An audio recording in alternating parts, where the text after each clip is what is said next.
Hello, I am Dr. Zach Lindsey. I'm Assistant Professor of Physics here at Berry College.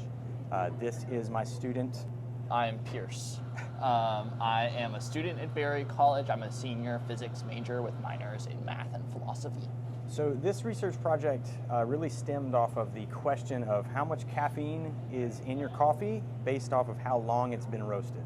The reason that we wanted to kind of approach this question is because this study has been done over 20 times over the past couple decades, and all the results among those 20-ish studies are wide in terms of their results and the claims that lie within. So when I pitched this idea to Pierce, he got excited because he said it felt kind of like a Mythbusters sort of research problem. So we got to work, and basically we started with the green coffee.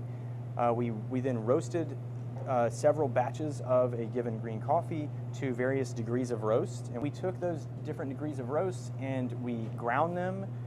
We then ensured that the particle distribution was consistent across those grinds. Then we brewed cups of coffee using those samples, and I would say, how many cups of coffee do you think you brewed across the entire study, Pierce? A lot.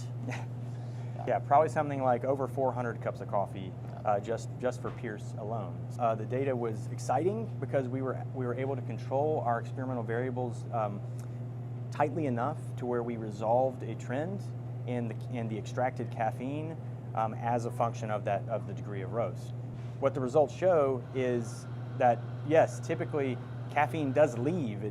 You do cook caffeine out of the coffee as you're roasting it longer and longer to darker degrees of roast, but that's not the whole story. As you roast the coffee, the beans are expanding. They're actually also creating more pores inside of the coffee beans, and that's also another area where Pierce came in, and he kind of pioneered a method to measure the porosity of the coffee beans using a scanning electron microscope that we have in the physics department at Berry.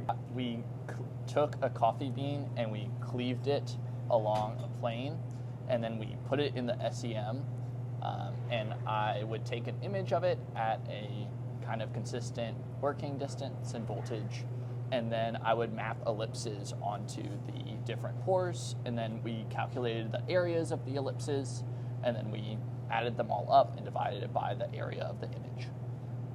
And so that was kind of our method for determining porosity that we used. And this is exciting because conventionally, in order to measure porosity of a material system like a coffee bean, you need to use X-ray technology, and you can imagine the instrumentation that you need to take those measurements costs a lot more money than the method that we're using. It's much more accessible. An undergraduate student not only can do it, but he invented this kind of approach to measuring the porosity.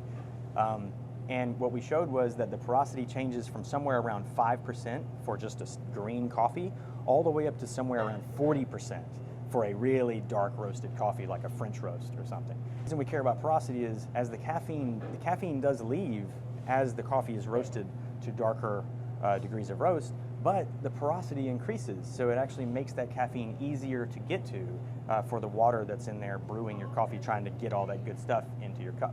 So I guess the last detail that was interesting to me was that while the differences in the caffeine based on the roast alone were not very major, but the differences in the caffeine based on how strong you brewed your coffee, and another way to describe that is the extraction yield of your coffee, makes a huge difference.